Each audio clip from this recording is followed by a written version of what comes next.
আসসালামু আলাইকুম। চতুর্থ শ্রেণীর শিক্ষার্থী বন্ধুরা, আশা করছি সবাই ভালো আছো। অনলাইনে আছে ক্লাসে তোমাদের স্বাগত জানাচ্ছি।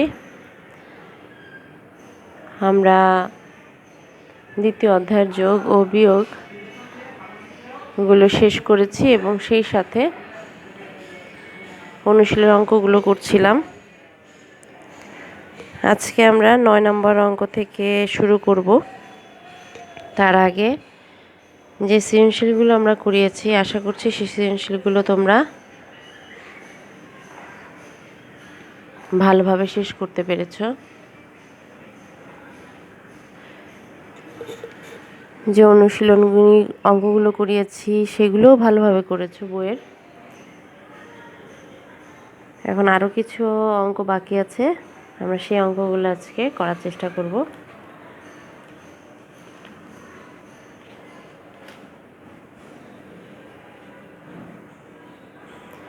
তাহলে চলো শুরু করি। 33 পৃষ্ঠা।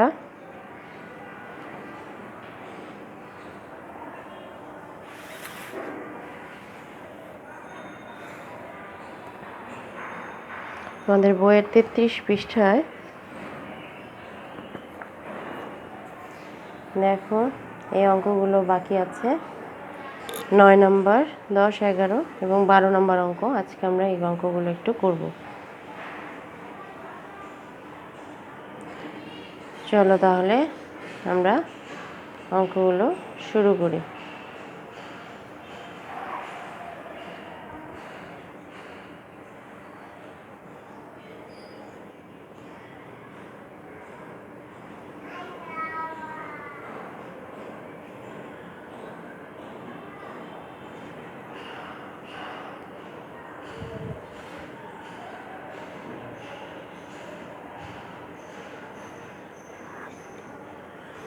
আচ্ছা, 9 নম্বর অঙ্কতে বলেছে গীতা অপেক্ষা শিহাবের 390 টাকা বেশি আছে। গীতার যা আছে তার চেয়ে শিহাবের 390 টাকা বেশি আছে। আবার শিমুল অপেক্ষা গীতার 470 টাকা কম আছে। শিহাবের বেশি আছে আর গীতার কম আছে। শিহাবের গীতার চেয়ে বেশি আছে আর গীতার শিমুল অপেক্ষা কম আছে। তো শিমুলের কাছে 890 টাকা আছে। একজনেরটা জানি যে শিমুলের 890 টাকা আছে। এখন গীতার কত টাকা আছে এবং শিহাবের কত টাকা আছে সেটা বের করব। তো শিমুলের সাথে প্রথমে কে সম্পর্কিত আছে? শিমুলের সাথে গীতা সম্পর্কিত আছে। তাহলে আগে গীতারটা বের করতে পারবো। তো লিখি যে শিমুলের আছে 890 টাকা। এখন তাহলে গীতার কম আছে, শিমুল অপেক্ষা গীতার কম আছে। শিমুল অপেক্ষা গীতার কম আছে 470 টাকা।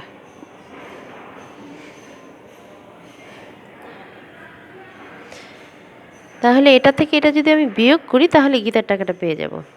শিমুলে যে টাকা আছে তা থেকে গীতার কম আছে এতটা 470 টাকা কম আছে। তাহলে শিমুলের টাকা থেকে যে 470 টাকা বাদ দিয়ে দেই তাহলে গীতার টাকাটা পাওয়া যাবে। বিয়োগ করছি আমি। 0, 9 থেকে 7 বাদ দিলাম 2, 8 থেকে 4 বাদ দিলাম 4। তো গীতার আছে এত টাকা। আমি গীতার টাকাটা পেয়ে গেলাম।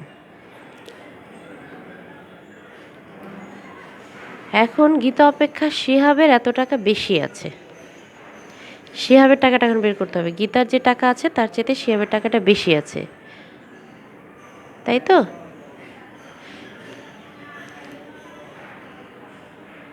যেহেতু শিহাবের টাকাটা বেশি আছে গীতার টাকার চেয়ে, তাহলে সেটা আমরা যোগ করে দিই।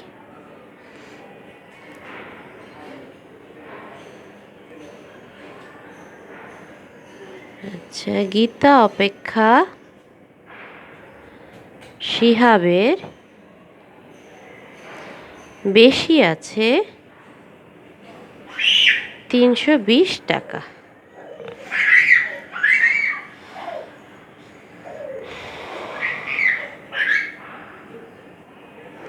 390 টাকা। 390 টাকা বেশি আছে, আমার ভুল হলো। 420 টাকা গীতার আছে, আর শিহাবের বেশি আছে 390 টাকা। তো এই দুটো যোগ হবে।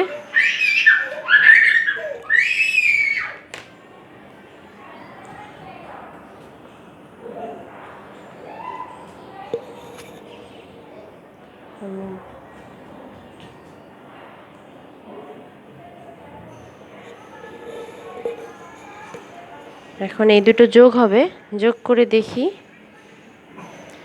শিহাবের আছে 9 আর 2 11, 1 হাতে আমার 1, 4 আর 3 7 আর 1 8। তো শিহাবের আছে এত টাকা। খেয়াল করে দেখো, গীতার আছে 420 টাকা, গীতার থেকে শিহাবের বেশি ছিল 390 টাকা। এই দুটো যোগ করলাম, 810 টাকা হলো। তাহলে উত্তর, গীতার আছে 420 টাকা, শিহাবের আছে 801 টাকা। এটা হবে উত্তর।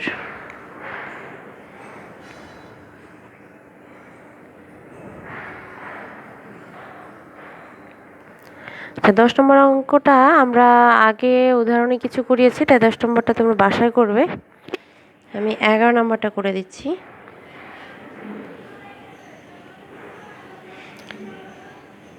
সোহাগ 70,000 টাকা দিয়ে একটা মোটরসাইকেল কিনলো। কেনার পরে সে মোটরসাইকেলটি রেজিস্ট্রেশন বাবদ 1500 টাকা খরচ করলো, মেরামত বাবদ 800 টাকা খরচ করলো। খেয়াল করে দেখো, সে 70,000 টাকা খরচ করলো করে একটা মোটরসাইকেল কিনলো, এটা তার একটা খরচ।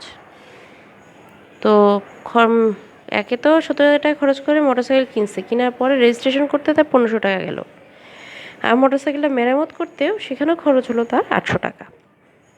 এখন সে যদি মোটরসাইকেলটি 90,000 টাকা বিক্রি করে, তাহলে কত টাকা লাভ হয় সেটা বের করতে বসছে। তাহলে আগে খরচগুলোকে যোগ করে নেই। সোহাগ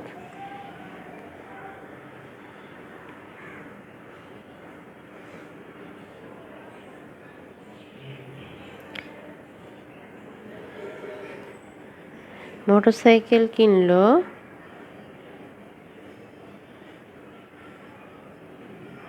এত টাকা, রেজিস্ট্রেশন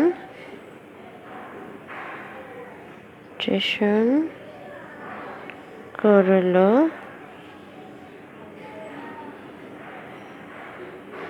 1500 টাকায়, আবার মেরামত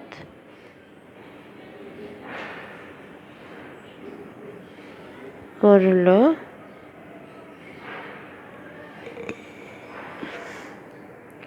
800 টাকায়। এগুলো যোগ করলাম, 0 8 আর 5 যোগ করো, 8 9 10 11 12 13, 13-র সাথে 0 যোগ করলে 3ই হয়। এখন ওই 13-র 1 এটার সাথে যোগ হয়ে যাবে, 1 আর 1 2 আর 7, এত টাকা লিখতে হবে। মোট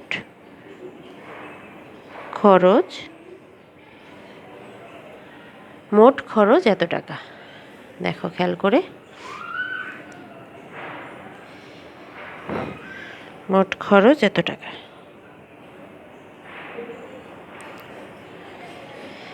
এখন বিক্রির টাকা থেকে খরচের টাকাটা যদি বাদ দেই, তাহলেই বোঝা যাবে যে আমার লাভ কত হলো তার। আর বাদ দিতে মানে হচ্ছে বিয়োগ করতে হবে। খেয়াল করে দেখো,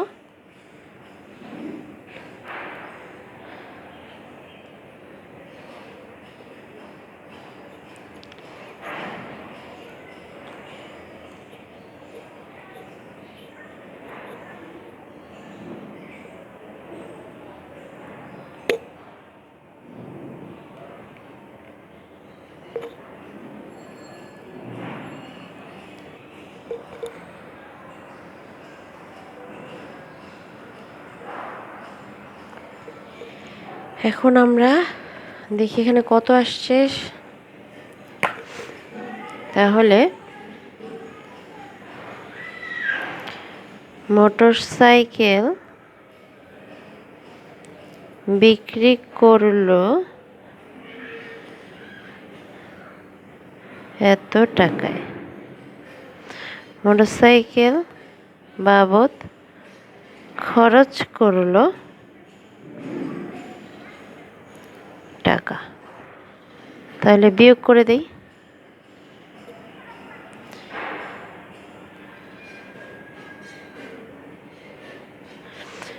এখন 0 0 10 থেকে 3 বাদ দিলে 7, হাতে আমার 1, 2 আর 1 3। তো 10 থেকে 3 বাদ দিলে আবার 7, হাতে আমার 1, 7 আর 1 8, 9 থেকে 8 বাদ দিলে 1।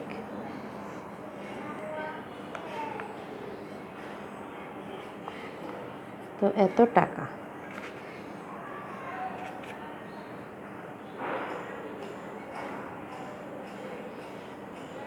লাভ হলো সমান সমান এত টাকা।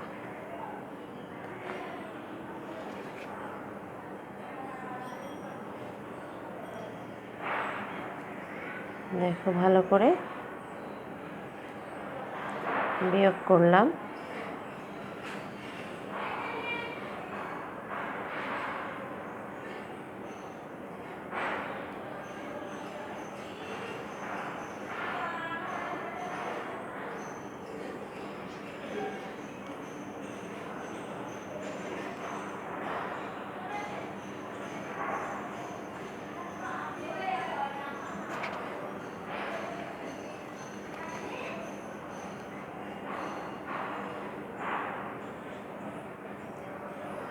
আচ্ছা, এবার হচ্ছে 12 নম্বর অঙ্কটা। 12 নম্বর অঙ্ক বলেছে একটি পার্কে একটি বট গাছ ও একটি পাইন গাছ আছে। 150 বছর পূর্বে গাছ দুটির বয়সের যোগফল ছিল 29-61 বছর। বর্তমানে পাইন গাছটির বয়স হচ্ছে 1432 বছর।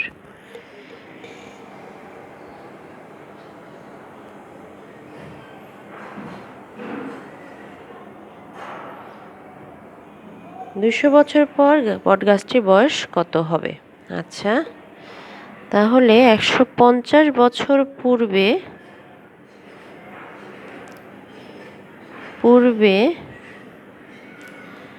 গাছ দুটির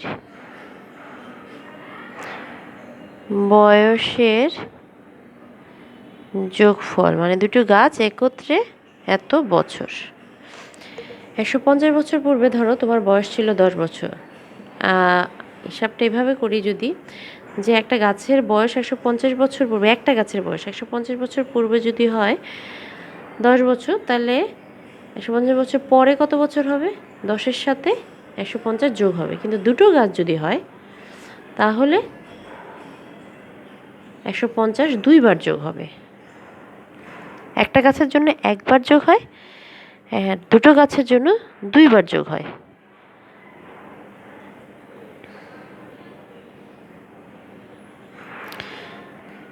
একশো 50 বছর পরে গাছ দুটির বয়সের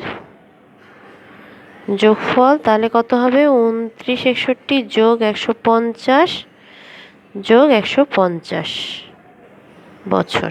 খেয়াল করে দেখো,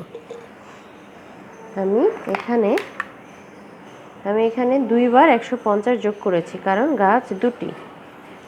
একজনের জন্য হলে একবার যোগ হবে, আর দুইজনের জন্য হলে দুইবার গাছটা বয়সের সাথে যোগ হয়ে যাবে। তো তোমরা আলাদা জায়গায় রাফ করে নিবে। 29-61 সাথে 150 আর 150 যোগ করো। 1 5 5 10 আর 6 16 6, হাতে আমার 1, 1 আর 1 2 আর 1 3, 3 আর 9 12 2, হাতে আমার 1, 2 আর 1 3। কত হলো? এত বছর। দেখো আমি আবারও বলছি, এখানে গাছ হচ্ছে দুটি, তাই 150 দুইবার যোগ হয়েছে। গাছ যদি একটি হতো তাহলে 150 একবার যোগ হতো। ঠিক আছে? 150 বছর পূর্বে যা ছিল তাহলে 150 বছর পরে কি হবে? 150 যোগ হয়ে যাবে। মনে রাখবে সবসময় বয়স 2 বছর আগে যা ছিল, ধরো 2 বছর আগে যদি 10 বছর বয়স হয়, 2 বছর পরে তার বয়স বেড়েছে, ওই যে 2 বছরের সাথে এই 10 বছর যোগ করলে যা পাওয়া যাবে সেটা হবে তার বর্তমান বয়স। এখানেও তাই, 150 বছর পূর্বে যা ছিল পরে তার সাথে যেহেতু গাছ দুটি তাই দুটো যোগ হয়েছে। এখন আমি বর্তমানে পাইন গাছের বয়সটা দেওয়া আছে কিন্তু বট গাছের বয়স দেওয়া নাই, সেটা বের করব। তাহলে 150 না, 150 না, এখানে লিখব এটা হবে বর্তমানে দুইটি গাছের যোগফল। বর্তমানে দুইটি গাছের যোগফল এটা, ঠিক আছে? তো বর্তমানে দুইটি গাছের যোগফল যদি এত বছর হয়, তো বর্তমানে আমি এখানে একটা আলাদা করে লিখি যাতে তোমরা বুঝতে সুবিধা হয়। বর্তমানে পাইন গাছ ও বট গাছের বর্তমানে পাইন গাছ ও বট গাছের যোগফল 32-61 বছর, আর বর্তমানে পাইন গাছের যোগফল 1432 বছর। এখন এই দুটো বিয়োগ করলে বর্তমান বট গাছের বয়স পাওয়া যাবে। বর্তমানে বট গাছের বয়স সমান সমান, এটা হচ্ছে 11 ধরতে হবে। তো 2 থেকে 11 বাদ দিলে হয় 9, 3 আর 1 4, ওই 1 যোগ হলো। 6 থেকে 4 বাদ দিলে 2, আচ্ছা 12, এখানে 12 ধরতে হবে যেহেতু 4 বড়, 2 ছোট, তো 12 ধরতে হবে। 12 থেকে 4 বাদ দিলে 8, ওই 1 যোগ হলো 12 আর 1, 1 আর 1 2, 3 থেকে 2 বাদ দিলে 1, এত বছর। বর্তমানে বট গাছের বয়স হচ্ছে এত বছর। এখন একটু ভালো করে দেখে নাও অঙ্কটা।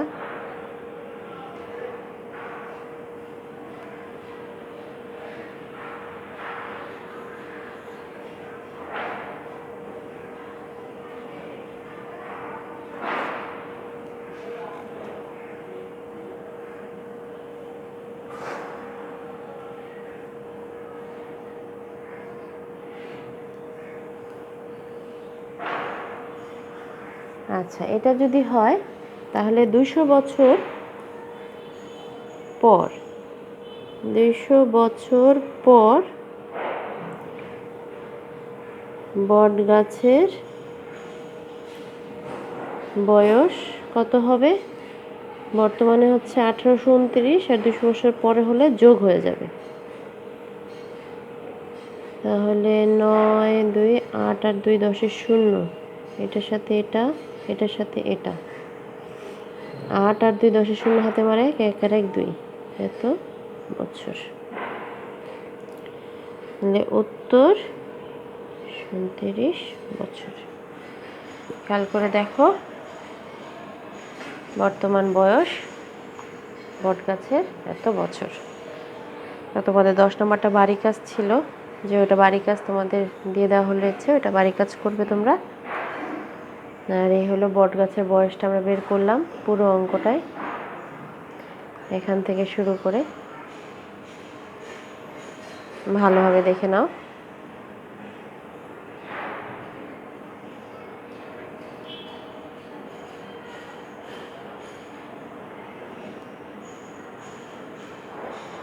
এই সাথে এই অধ্যায়টা আমরা শেষ করে দিলাম। তোমরা বাসায় অধ্যায়টা ভালোভাবে অনুশীলন করবে।